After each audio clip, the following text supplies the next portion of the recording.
Hey everybody, I'm Captain Max Fay, and welcome to our Dark Side of the Moon podcast, a weekly podcast where we discuss everything One Piece TCG. This week, we have a special guest with us, Isaiah from JustZae Gaming.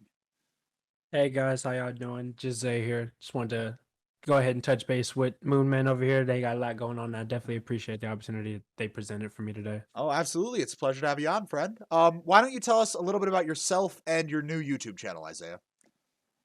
So a little bit about myself. I'm more in the younger age. I'm 24 and everything like that.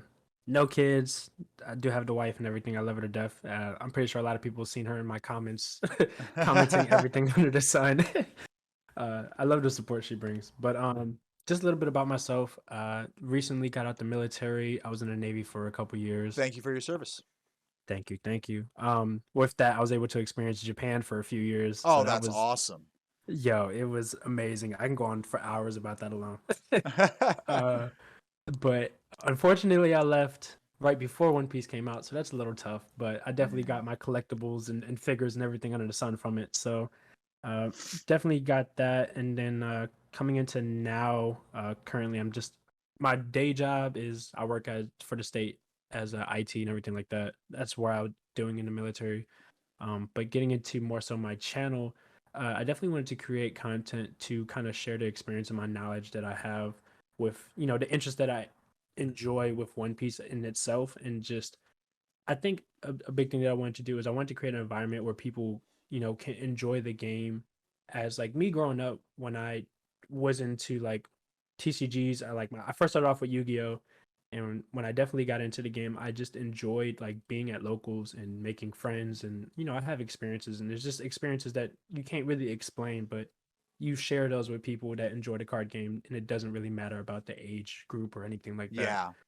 Yeah, so I feel like I wanted to create that environment while pushing content. And I know with me starting off, I'm kind of like I've had some of my friends like, yo, you put me to sleep because you're super monotone and everything like that. But I'm breaking out of my shell, I promise. So if there's some people who are watching this that are just like, oh, that's that guy, he talks like really really quiet. I'm getting there slowly. Glad to help out in any way we can. And there will be links to his YouTube channel, and he has a Discord server in the description below. Yep, yep, yep. All right. So now you mentioned Yu-Gi-Oh. Outside of Yu-Gi-Oh, what other card games have you played before?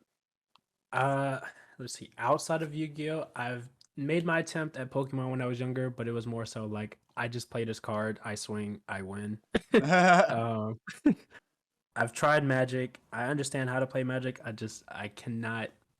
I'm not good at it. I know that I'm not good at that, so I left that alone. Gotcha. Let's see.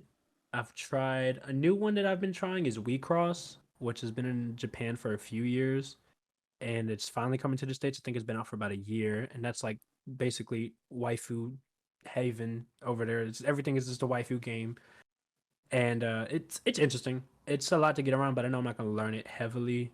And then I think the last one I got into recently was Digimon, and Uh, crazy as is, it was only just to kind of understand if the comparison is to One Piece as it is. Makes sense. They're both from the same people. Yeah, I try to get my theories from them, and I mean, I'm like hit or miss with some of them, so still working on that. Gotcha. So was Yu-Gi-Oh your first game, or what was the Oh first card game you yeah, played? It was Yu-Gi-Oh. that was yeah, it was definitely Yu-Gi-Oh. I would say when it first came out to the States, I was playing it, Oh wow. and I've played it. Believe it or not, I've played it all the way up until now. I kind of like had like a dry phase going through the military and stuff like that, but then I got back into it more so within the past year. Oh, so you still play it as well?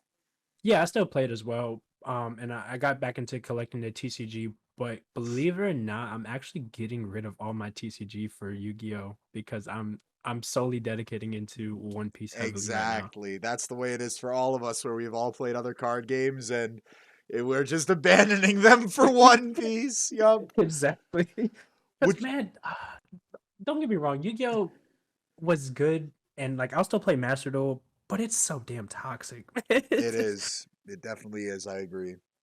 Yeah, man. Yu-Gi-Oh I was can't also my enjoy it. first card game. It's the one that kind of got me into card games. So I definitely am with Yeah. you there. Would you say you took Yu-Gi-Oh competitively? Was it your first Uh, competitive card game?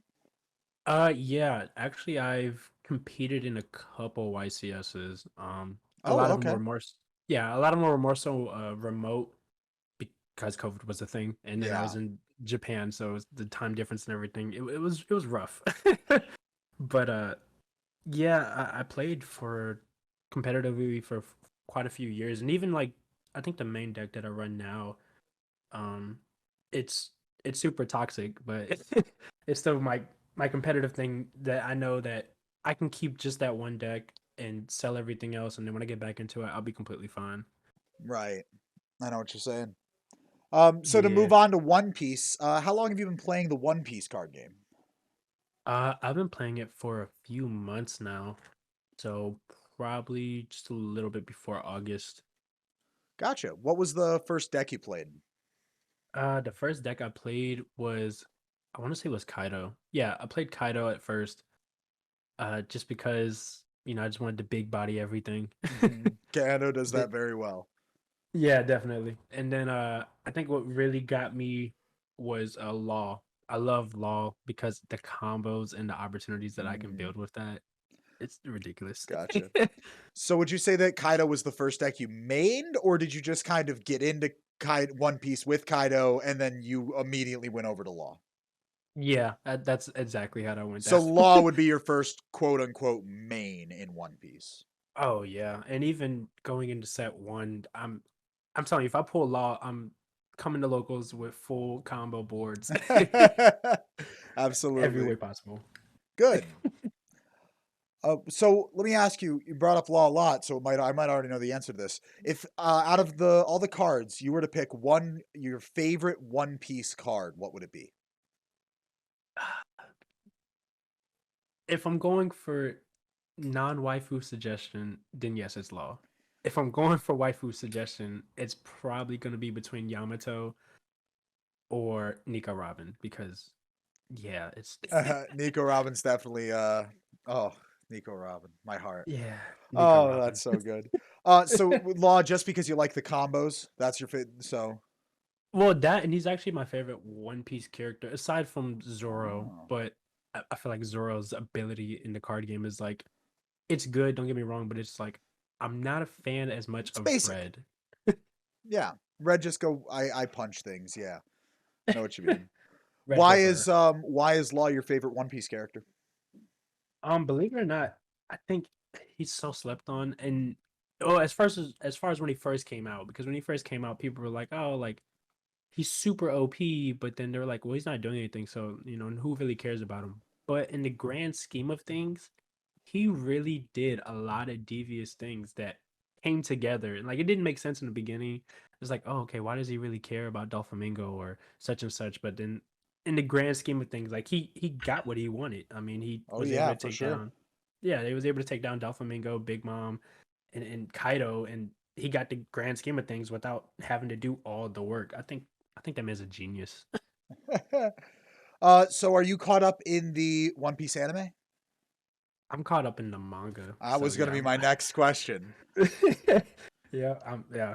If have you seen that new chapter? I have indeed read the new chapter, and I would like to keep this podcast spoiler free, but I will say if you go back to my VODs to the most recent one, no, to the one last Thursday when I read the new chapter, we live react to the new chapters every Thursday, Anthony and I. And I was crying at the it made me cry on stream. And I Yeah, wasn't ready for it at all. I wasn't either. I'm to to not spoil anything. Yes, I agree with you. I was definitely like, yo, this hurts. Yeah, it was quite rough. So I know your favorite character. Let me ask you, what is your favorite One Piece arc? Um, a lot of people don't like it, but I would definitely say Wano's my favorite arc. I also really like Wano. Why is it your favorite arc? Give me reasons. So a lot of people don't like it because a lot of action wasn't really happening, but I think Wano was really, really good as far as bringing a lot of stories to like a closure, as well as opening up a lot of doors for stuff that is going to be put out later. Like as far as like going back to Zoro, for example, it went and touched on the sword stories And I think Mhm. it definitely gave the background as far as like, okay, who made him, and it kind of even touched based on like more of Zoro's background, because in my opinion, out of all the Straw Hat characters, that's like the most mysterious one still. Because out Zoro's of the one we everybody know the else, least about, yeah. yeah, everybody else kind of like has their main part or their like 10-5 episode story, and it's just like he's just the one that's barely getting touched. But as an example, like he is branching out more, and it definitely branched out as far as like, hey, this isn't just about, oh, Luffy trying to be gaining the One Piece. It's more so like, okay, let's touch on, the people that surrounds Luffy, and I like that a lot. And I think it definitely touched on like Luffy as how he is as a person. That, I mean, yeah, we all know he loves to protect people and those around him, but to even go into say like what has really been his dream, or like what's been motivating him, and for him to actually put out there finally like, oh, this is my dream. I'm not going to spoil it for people who didn't read it, but for him Yeah. to put out this is my dream, and this is what I finally want for people. It revealed us so much, so a lot. That, and then obviously the fight scenes were dope. Oh yeah, Wano had some of the best fights we've had. Wano has really turned a new chapter. Not even just for Luffy, for all of the current Straw Hats. They every single one goes through deep transformations in Wano and really come into their own. More so Definitely, than ever definitely. before. Lastly, before we get into the meat of our discussion, have you seen Film Red? I did. I actually watched it twice. Oh, okay. What'd you think of Film Red? As some people say it's not canon, but I definitely think it's canon. So, okay, here's what I could say about Film Red, and you can quote me on this. This is full on confirmation. The story of what happens within Film Red is not canon. The events that take place are not canon. However, Oda has come out and said that there are canon elements. There are things that are true. For example, Luffy's true dream is touched on very lightly in Film Red. That is canon. At one point we learn another like Shanks's surname. That will likely be something that is canon. Like Yep, there are aspects of the movie that are canon, but the overarching story, the literal events, those are not canon. correct. That, and like, uh, as far there was like some details with watching that, and like I think it definitely triggered on more so watching it a second time. Mm, Definitely, it gives a lot of more background on like people's origins. That's like the best I'm gonna say that. And it mm, definitely for goes. sure. It definitely brings more speculations than anything, and now I'm like more amped to see more about it. Yeah, me too. Especially for me personally, Shanks is my favorite One Piece character and always has been basically. And this movie just furthered that much more than it already was. Yo, oh man, you already know what scene we're thinking of the same scene Oh for sure. yeah. Oh yeah. Oh yeah. Oh, if that wasn't like BDE, like that was So yeah, if you haven't seen Film Red, you absolutely must. It is truly definitely, phenomenal. And it's definitely. now in my icebreaker questions. All right. Well, Isaiah, let's get into what we're actually here to discuss. And that is, we're past the limited deck battle format. Thank God I'm over limited deck battles. Set So trash. 1 is out in the English meta in under a month. I'm pretty sure it comes out the 2nd of December, I think. Correct. Yep. So, I mean, we're recording this on the 15th of November. So, 3 weeks away, not even. So, how much product do you have pre ordered?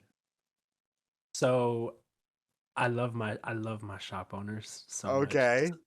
So out of the two shop owners, there's one that I genuinely am starting to dislike because he's price gouging, and that's just a whole Uh, nother topic in itself. yeah, that's not But great. yeah, like $25 a deck for a starter deck, ridiculous. Oof, yeah.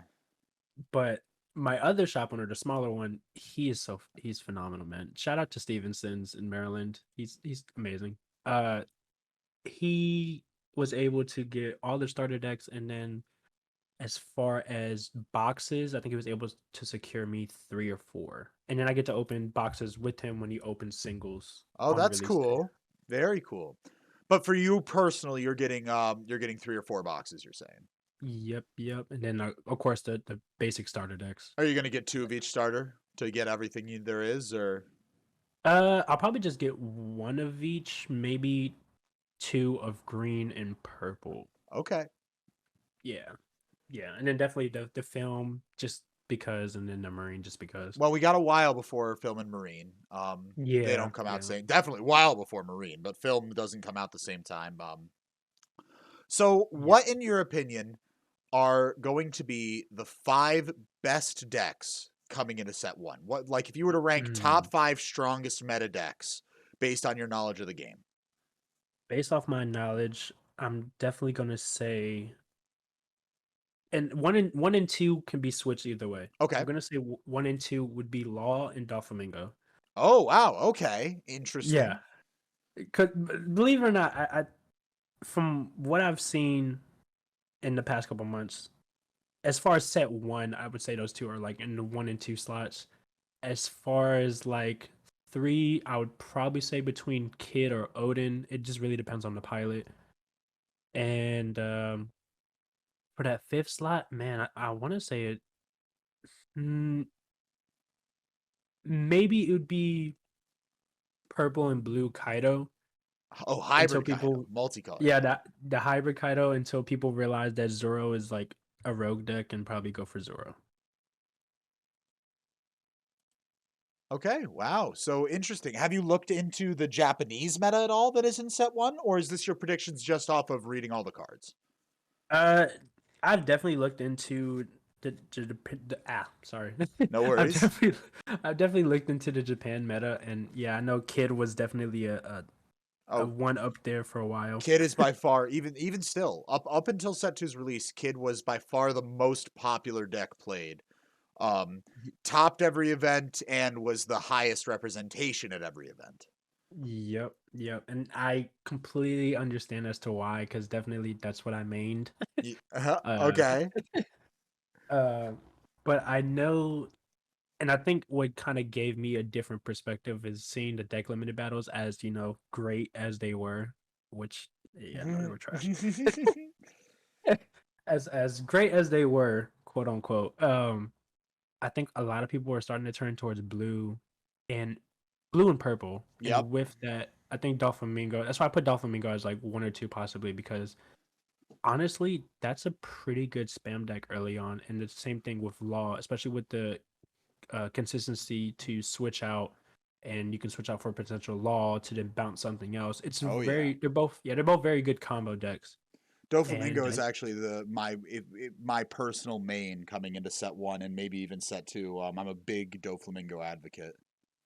oh yeah, it's very good. Like even my shop owner when he was getting into it, he was originally going to do Croc, and I was like, man, I promise you, just switch to Doflamingo one time. Then we played a game, and he was like, yeah, I'm just switching over. And it's one of those things where it's like I think what I've noticed as far as like in comparison to Yu-Gi-Oh, a lot of people will go and look at the Japanese meta and then decide to already counter it as far as when they bring it into the US. Right. So when you'll see like super busted combos on like YGO or stuff like that, then you'll go over to the US and you're seeing people already having the outs to it on the sideboard. Now, granted, we don't have a sideboard, so with that, people are just gonna run the counter deck already, and hence why we see like 98% matches being mirror matches in the deck limited battles, and that was annoying.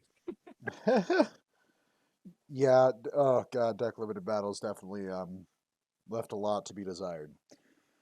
Yeah, So yeah. I think we already have the answer to this question, but I'm just going to clarify. What deck do you plan on maining into set one? I'm definitely going for Law So without red a green doubt. law is your biggest priority. Um, what kind of style do you plan on playing it? Like red green law I'm can be very heavily aggro. It can be more mid rangey. It can lean towards the control side. It can kind of mix them all together. Like, do you have a thought process on how you want to play law? Yeah, I think I'm very. I love being as much as I love being a control player because if you can't have fun, then we have fun. Um, I think I'm definitely gonna probably go for like the mid game combo and slight aggro. I think it's very because a lot of people are gonna realize super quickly that in order to counter law, just make sure they don't have five on board. Right. So I think once it gets to that point where people start catching on, I'll probably switch over to like a more early game aggro. But I go for like mid game combo for right now. It's pretty what I'm consistent with right now. What would you consider your top end? Like, what 5 drops do you run? Five drops. I'm definitely gonna run the law that bounces Yep. for sure, and then I would probably also run. It would be probably actually between Hawkins or Rush Luffy, Or maybe and a I few of think both? yeah, I could do both. Yeah, I probably would actually because I think the biggest thing with Hawkins is like people wouldn't expect it because you don't really see it in a lot of Japan meta builds. Yeah, Just it, even it happens, but it's definitely less common to be in there. yeah, and I get it. It's not like a card that you would want to immediately play out like the other two, but I think definitely that's what I would probably go for. I'd probably go for Hawkins until people start catching on. Then I'll just go for rush cards to kind of end the game quicker. Yep, gotcha. So if you're planning on playing Law, what decks are you most confident into? What do you feel as though, since you are playing Law, you have a very positive win rate into? Um, I would definitely say Kid only because I know the ins and outs of that deck so much. uh, Okay. Kid and Kaido. So I want to clarify that. Do you think that Law is good into Kid, or do you think that you, Isaiah, are good into Kid just because you know the power of Kid from playing it so much? Yeah, I think me as a person going against a Gotcha. kid Okay, is so let's leave that out of the equation for now. I'm talking very specifically about Law itself. What decks do you think it's Kaido that Law has a favorable matchup into? I would definitely say at that point then if people are running it, Crocodile, it would definitely be good against Law's good into Crocodile. Crocodile. Okay. Uh, Depending on their engine that they're running with Doflamingo, I can definitely see it going back and forth with Doflamingo. Okay. And maybe Red Green Luffy. I don't see people really wanting to play it, obviously, It's pretty but uncommon until set 2, yeah. yeah. So yeah, I can see it running into those more of like I guess the rogue decks. I would say Law can be. I have high hopes for Law, not just because he's my favorite character, but because I know coming from set one also into set two, I'm more honestly hyped for Law in set two. So I'm kind of just pushing the rogue in engine right now. Gotcha. So in your Law, do you plan on running 8 drop Kid? Yeah, I might run two in there. Okay. It's just a good card. You know about It's a the good 8 card. drop Kid and Brook combo, right? Oh yeah. Good, That- good. And Really what love about that combo. Round Table? I've seen that in a few Law lists because it can be grabbed off of Bonnie. Is that something you think you're leaning towards?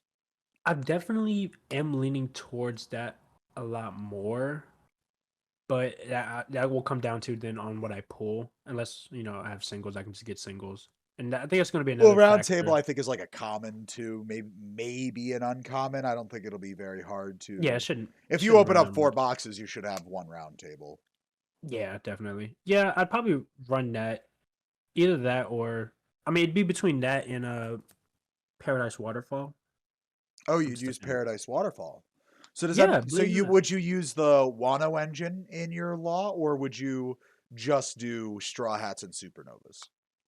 Yeah, I've definitely done both. So I wouldn't say run all three because then you just have to be super lucky as far as every single time that you try to search that you search the right ones. I've definitely had it to where like I've searched the complete opposites of every single card. Yeah, for sure. But yeah, actually I probably would run a Wano engine there. And if I am, I'm running a Momo and Yamato only because I like the double attack. Or not the double attack, that's the banish. Yeah, the It's double banish. attack and banish. Yep. Okay. Yeah. I'm confusing all of them right now. No worries. So if you want to run Wano engine, though, you just said that you only like to run 2 out of the 3, not all 3. So if you're running the Wano engine, are you cutting Bonnies or are you cutting Namis? I would probably cut Nami's, believe it or not. So you're going to be Uh, very light on Straw Hats. yeah, yeah, and it sounds super terrible. Well, no, I've seen it before where it's very focused on on very specifically, you get out your Bonnies and your Momos and you use those for your primary advantage. It's definitely I've seen it run to success before. Yeah, It's less it's common for sure. right, and I think that'd be the more so route because I know a lot of people are gonna net deck getting into this, and it's Oh yeah, definitely. Net decking is far more common. yeah, and I get it. It's one of those Oh, things I don't where blame anyone at all. That's why we yeah, do I this. don't That's why we content create, right? exactly. Exactly. I hope they net deck my stuff. That's awesome. But I think I like to, and this even I think with all card games that I've played, I definitely like to try to get into different combos that people wouldn't really think of, or I like to experiment so many random different builds that people are just like, why would you put those two together? And it actually opens my eyes to a lot of stuff as far as like what's possible and limitations on certain things. I've realized like with doing that, like, hey, this isn't once per turn, or like, yo, this is super busted if I combo it this way. So I think I like to experiment.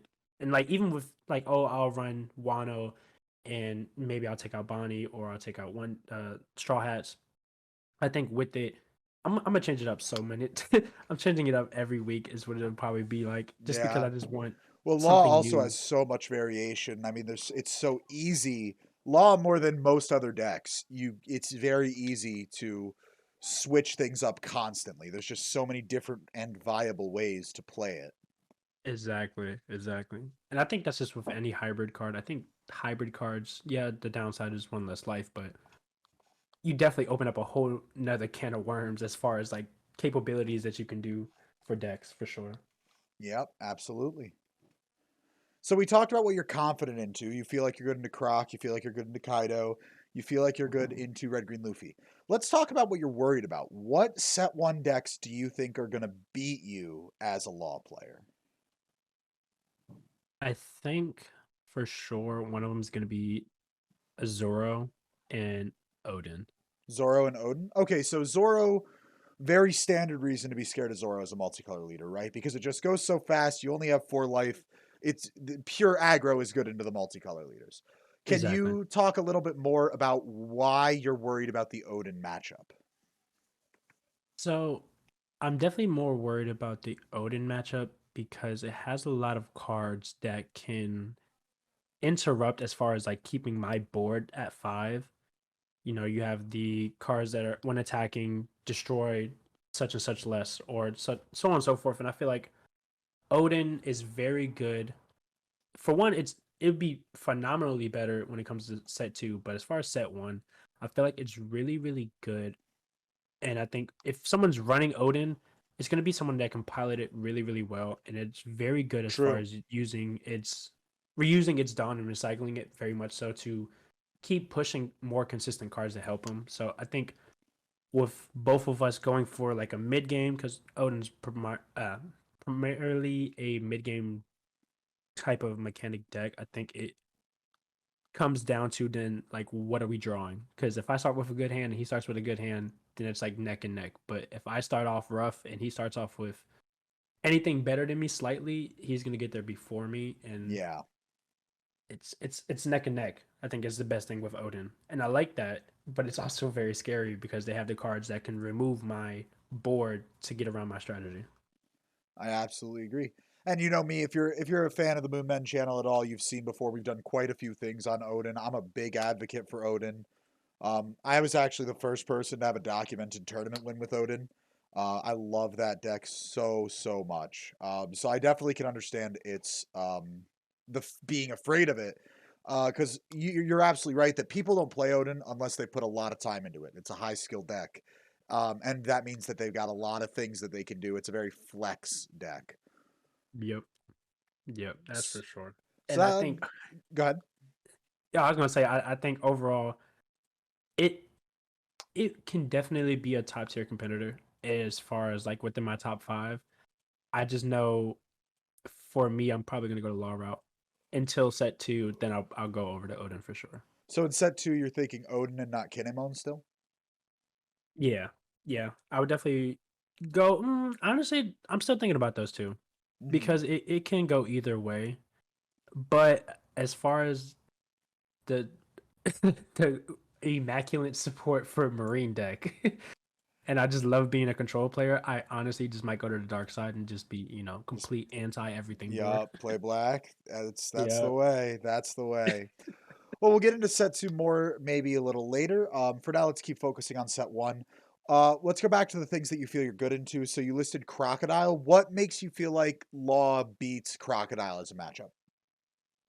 Feel like Crocodile is very heavy on trying to return everything back to hand as far as like some players and removing blockers more so to get their win condition.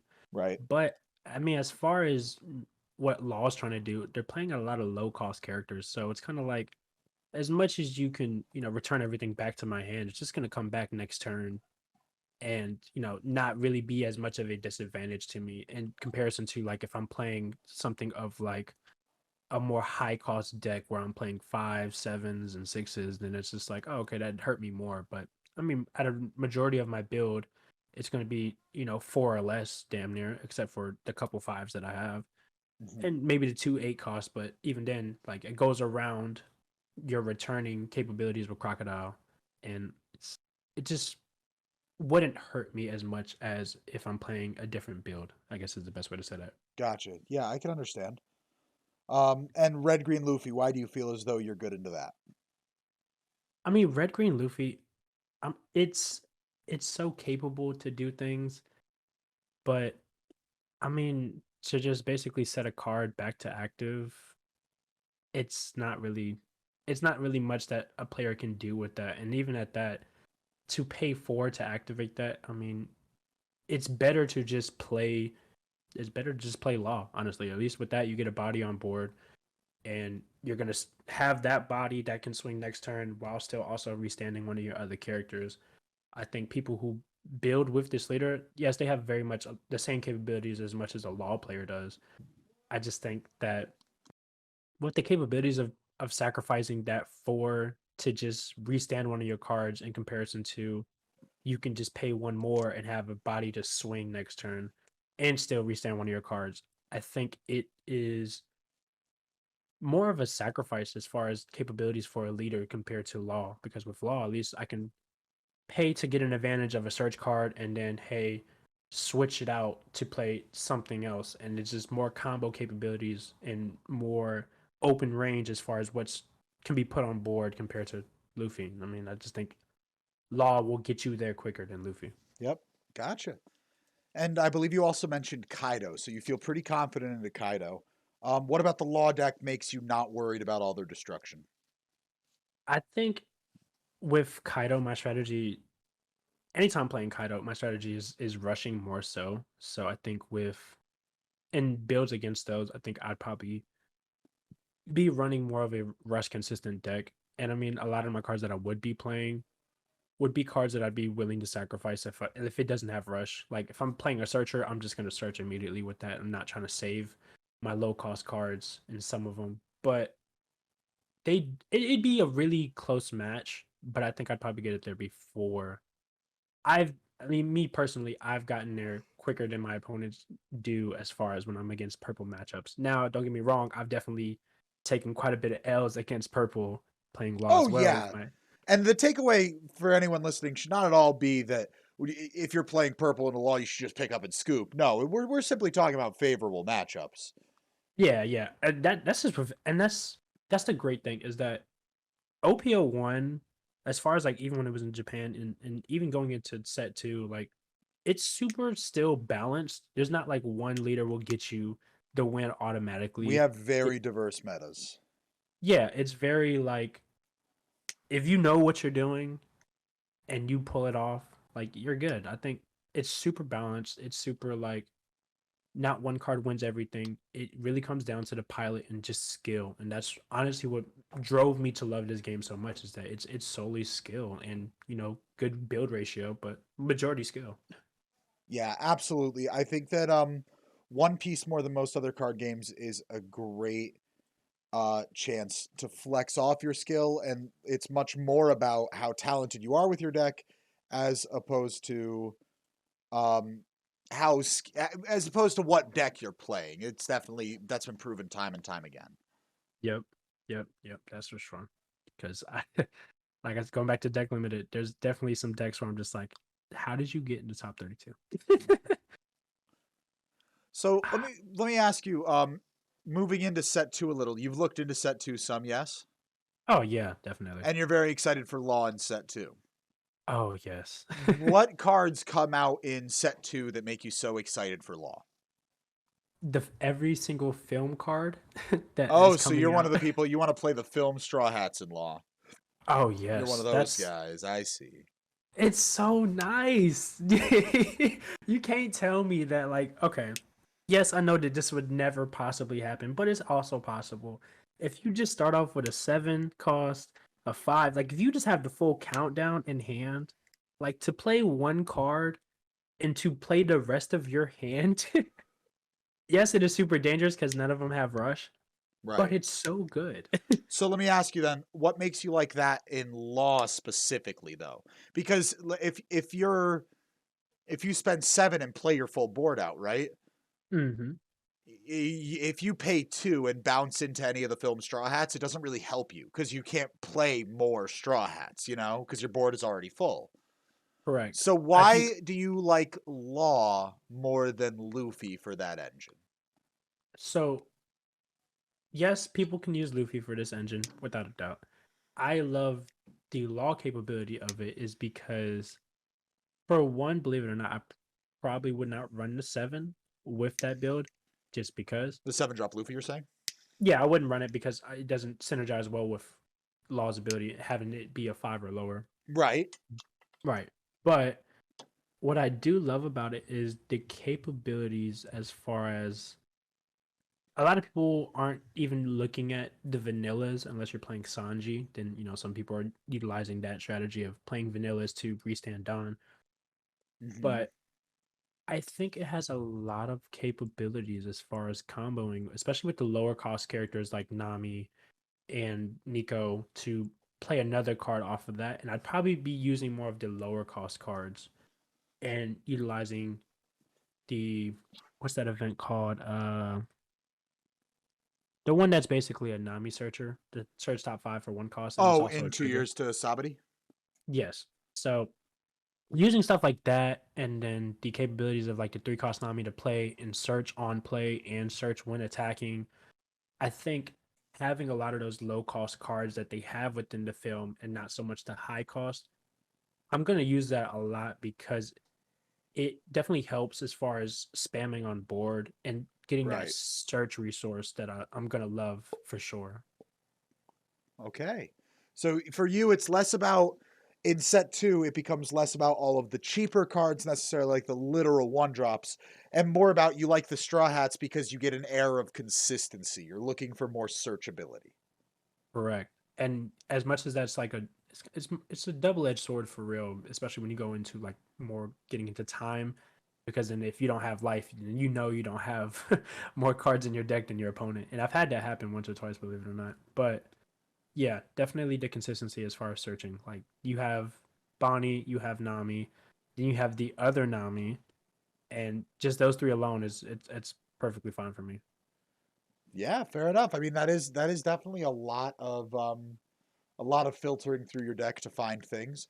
And a lot of the best cards that we have access to are Straw Hats, like, Jet Pistol, the 3-drop Robin from set one. There are a lot of really relevant Straw Hat targets you can grab off those cards. A lot of 2K counters as well. Oh yeah, definitely. And then what a lot of people don't remember is like as far as the 3 cost film Nami is you can definitely search the film cards from the red film like Gordon and stuff like Gordon that. and So Uta, yes. yeah, so to be able to search a 2K counter off rip in your hand, that's I'll take that anytime Yeah, for sure. absolutely.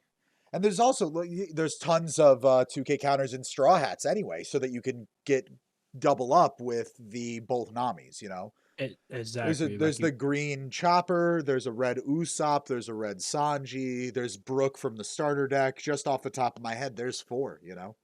yeah. So it's just like Luffy even if promo.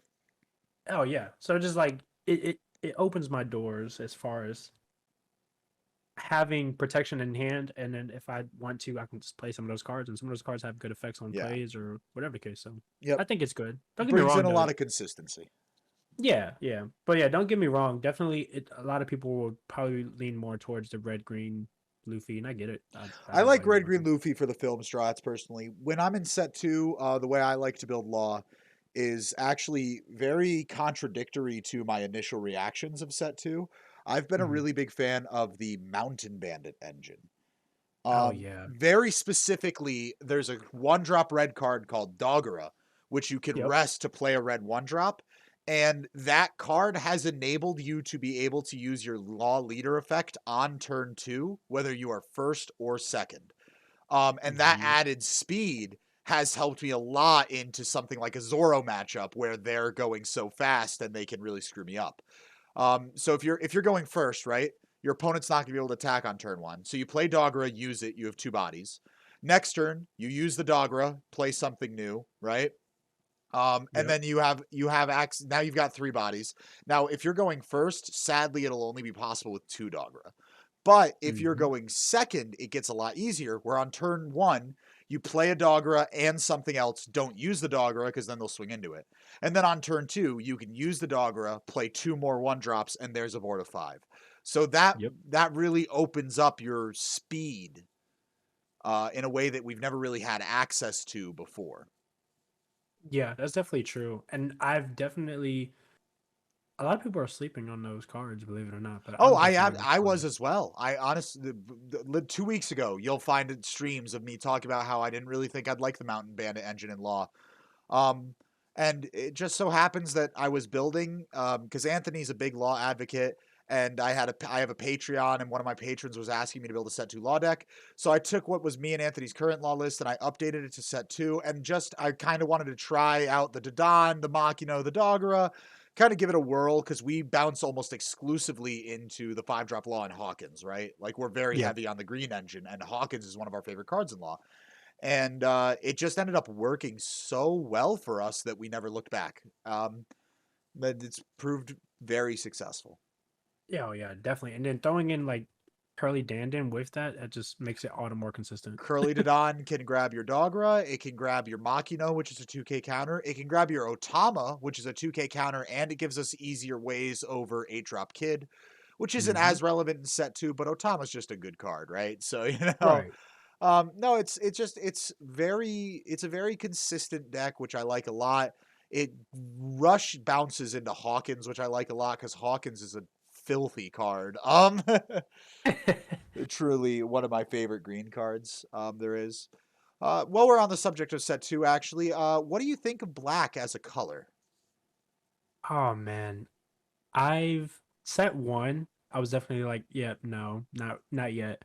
But set two to drop like a 10 cost. Oh, that's a nasty card alone. We're talking about Not even Kuzan right now, the secret rare. yo. Oh yeah, yeah. Not even going into the rest of that set.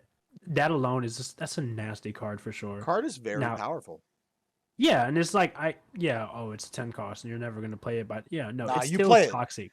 you play it once, and then it stays there for the rest of the game unless your opponent board wipes, right? So Exactly. And honestly, for that, and then not even throwing in the fact that you have the Yasakani Sacred Jewel, that event that destroys a mm. stage, the first stage destruction in the whole game. I will say that it's a trigger, which makes me a little, it Yeah, only destroys stages on trigger, which I'm not a huge fan of.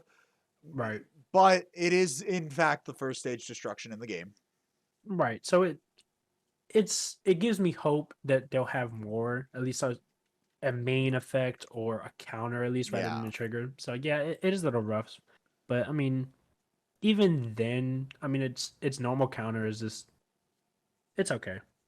But as far as like the rest of Marines going is concerned, I think it's a really good deck, honestly. I think to capitalize on it, you have to know every other deck in and out, kind of, as far as, what are you minusing, what are you trying to get rid of, kind of thing, and capitalizing. Because I mean, there is definitely some cards, like for example Strawberry, where it's just like, oh, when attacking, if there's a 0 cost, then your opponent can't activate blockers. It's Right. like, oh. Or there's other cards where it's just like, oh, because there's a 0 cost on board, this gains banish. So it's like, it will take a good pilot to capitalize on that heavily. But Right. even like the most basic player can play black and be really, really good, honestly. Absolutely. I wholeheartedly agree. I've liked black as a color a lot since introduced. Everything that they've done with black, I've been a really big fan of. What is, from all the color combinations, what is your favorite multicolor combination currently? If we were to take Currently, leaders out of the equation, like forget the effects, just what color combination do you enjoy the most? I definitely enjoy purple and black. Oh, okay, yeah, that's definitely not a bad call. Yeah, because it's so good. They synergize very, very well together. Exactly. And then to throw in like set two, like the Magellan control cards that, oh, if your opponent has, 6 or more Dawn, just return one back. I don't return, we return. And it's like, oh yeah, that's bad. I'm a big fan of Dawn Destruction. I Oh shouldn't yeah. be. It's evil, but I'm evil, so you know. Yeah, right. Once you join that side in any TCG, you're just on that side permanently. It's Absolutely. I wholeheartedly agree. yeah, man, it So as go ahead, yeah. what color combination do we not have that you want? Hmm. It would be interesting to see a purple green. Okay, tell me more about that. Why would you say so? I would say that's really interesting because I mean, green is a recycler, and for purple to be a returner, it would be super interesting to see if they go about that. If they do go about that, it'd be super interesting to see if they have cards that instead of returning are helping you recycle, but because purple's a return Dawn deck, it'd be interesting to see if it makes your opponent return cards from active to the deck. So when you say, Or just to be clear, when you're talking about recycling and returning, you're saying green is recycling your Dawn by reactivating it so you can use it again, and purple is correct, returning your Dawn back to the deck.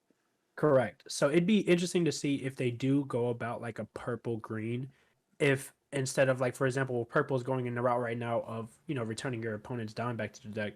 It'd be interesting to see if they go about, oh, instead of me paying the Dawn to activate this effect, your opponent would pay the Dawn to activate the effect. So a purple green list. You're imagining a purple green deck where the focus is very heavily on Dawn manipulation on both sides of the board, be it through returning people's Dawn, both yours and your opponent's, or tapping and untapping people's Dawn, or excuse me, resting and switching to active people's Dawn, both yours and your opponent's. Correct. And we And I think have seen those effects already. I mean, the 2K counter scratch and a poo can rest on, and we've got Magellan in set two, which can return your opponent's Dawn. So it's not at all beyond the realm of possibility. right, definitely. And it'd be super interesting. I mean, obviously they would probably have some drawback cards where it's like, oh, you can do this ridiculous effect. You just restand two of your opponent's Dawns to active. It'd be they'd try to balance it. So you're also maybe things that give your opponent boons, but because you're getting a crazy powerful card. Correct. Because they have to balance it. And that's what I love so far, that they're at least balancing cards. And I really hope We have a they really don't good power creep. balance. Yeah, I hope they don't power creep. I've heard in Digimon, I haven't played it that heavily, but Digimon power creep is a very real thing for sure. yeah, I hope they don't get into that I realm. mean, power creep is inevitable because they have to make you buy new product, right? So no matter what you do, there's going to be a degree of power creep. I would like a rotation personally. I like rotation a lot. I've heard about that. Can you kind of explain that more as far Yeah, as like sure. rotation? So the key card games that benefit from rotation, when I say it, first thing on the top of people's heads would be Magic or Pokemon. And Mm, basically, what they do is the two most recent years worth of sets, I believe, roughly, are legal in tournament play, and everything else is illegal in the standard format. So in Magic, you can only use cards from sets that were released in 2022 and 2021, And basically every year they get rid of the the 4 oldest sets to make room for the 4 newest sets. Okay. So it limits the card pool. And that way, if there's if they ever, like, let's say, for example, just to put it in One Piece terms, right? Let's say they Mhm. print a card like Onigashima, which they did. And they never want to power creep Onigashima, right? They never want to print things that are better than ramp into a board wipe. They can just let those cards be relevant for the entirety of this format because eventually they will go away. And then they can, it's basically a meta stabilizer. And then they will also have alternate formats where they allow cards from any set or cards from like 7 years back to now or whatever it is, and those will have ban lists. Bandai has not done that yet. Digimon and Dragon Ball both operate under the Yu-Gi-Oh stance where you can use any card from any time, but cards will get banned and cards will get errataed. And an errata is when they change the effect of a card to no longer be what it was originally printed as. Right. And I mean, even I don't even think they've. No, they definitely have eroded cards so far in One Piece. I just had to think about it for a second. They have, but I feel as though it was most of the Just erratas to wording. me seem clarification issues or printing issues. Um, and a few of them were balancing issues, but I don't believe any ever were printed that were balancing issues. So, for example, the a lot of the ones with costs were printed to specify that that were printed as if it would be mandatory, and the erratas just show that they are not mandatory effects. Like if you play King, you don't have to return the Dawn, right? Right. But there were a few changes really early on. That cards got revealed with alternate effects than they currently have. And some of them were massive. But they never made it to print. It was just in the early stages of testing they were revealing effects to us. Right. I definitely remember one of those being the leader kid, and people were like, "Wait, it does what?" People I looking at it didn't crazy. actually see the leader kid have a change. I didn't know it had Uh, one. no. So there was definitely an image that came out. I remember it vividly. They had a image that came out of an actual card, and it was in Japanese, but instead of 2 cost, it was 1 cost, and people were just like, Well, "What?" kid is currently 3, but yeah, Well, I yeah, didn't he is. know. Sorry, yeah, 3 costs. Instead of 3 costs, it was like a 1 cost, and people were just like, That's "Wait, what?" wild. That's wild. The big ones that are notable to me are in its original form, the 9-drop Kaido from the starter Mm, deck used to be able to KO cards that were cost 7 or less, which would have yep, been terrible. It would have made Kaido truly just the most dominant deck in the format because it would have meant that 7-drop Kids and 7-drop Doflamingos meant nothing, and those two cards are a large reason that those two colors can combat Kaido. Um, exactly. the other big one was the first time they ever revealed the Luffy leader out of the starter deck. It only had 4,000 power, and we were led to believe that all of the leaders were going to have 4,000 power at the time, that all of them were just 4,000 power leaders, and they upped it to 5,000 because aggro was too busted, I guess. And it Hmm. had another effect, which was something along the lines of Dawn -3. This leader gets plus 10,000 power during this turn. And then they just got Yep. rid of that effect entirely, which is good because that effect is way too strong, right? But You know what? Speaking on that, what is your thoughts? You already know what card I'm gonna probably bring up. What is your thoughts on the 8 cost? I have no The 8. problem with the 8 cost kid. I never have. Not since the day it's been revealed. Well, actually, I wasn't even gonna get into that one, but Oh, okay. the 8 cost purple card that says return 8 Dawn. Oh my Give your god, Beardy World or whatever it is. yeah, yes.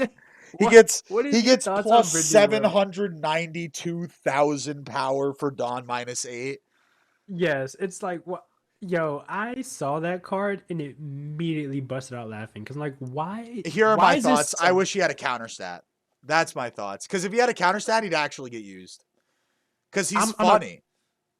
He is. It's one of those cards where it's like, if I'm playing this, it's for a meme. But if you played against me and you use it, I'm salty as shit. So here's the thing about Beardy World. The big argument that trolls come at me with Beardy World is, but I can remove all your cards because I'm purple, and then if you're at no life, end the game with this card. And it's not that you're wrong.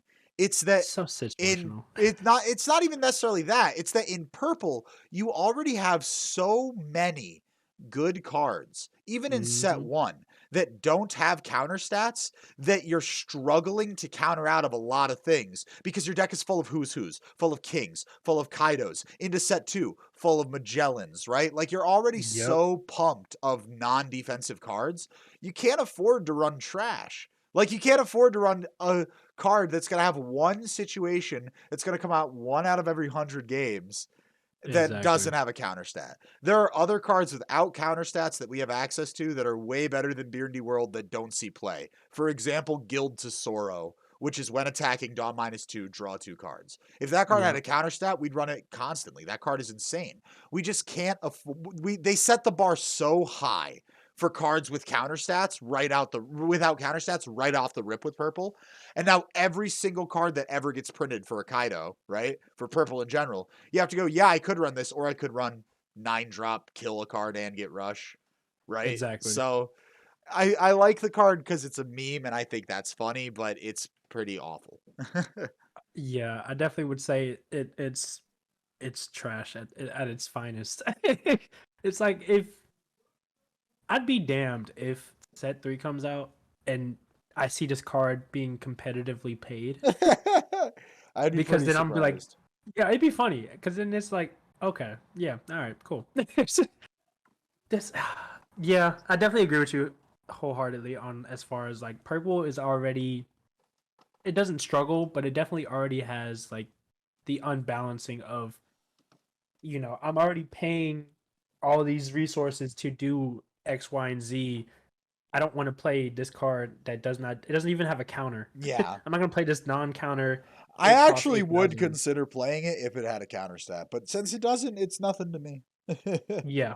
And it's not even searchable. So it's like that's all the more Yep. reason. Like if you put this in your deck, you chose violence today.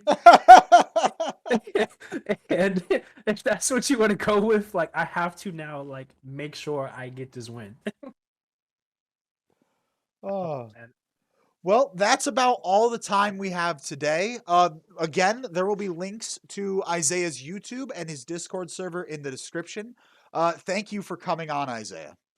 Oh yeah, appreciate it, man. Thank you for having me here. I know it's been a pleasure talking, and then even offline, it's been a pleasure talking to you, man. You're a Oh, super thank you wholehearted so person. much.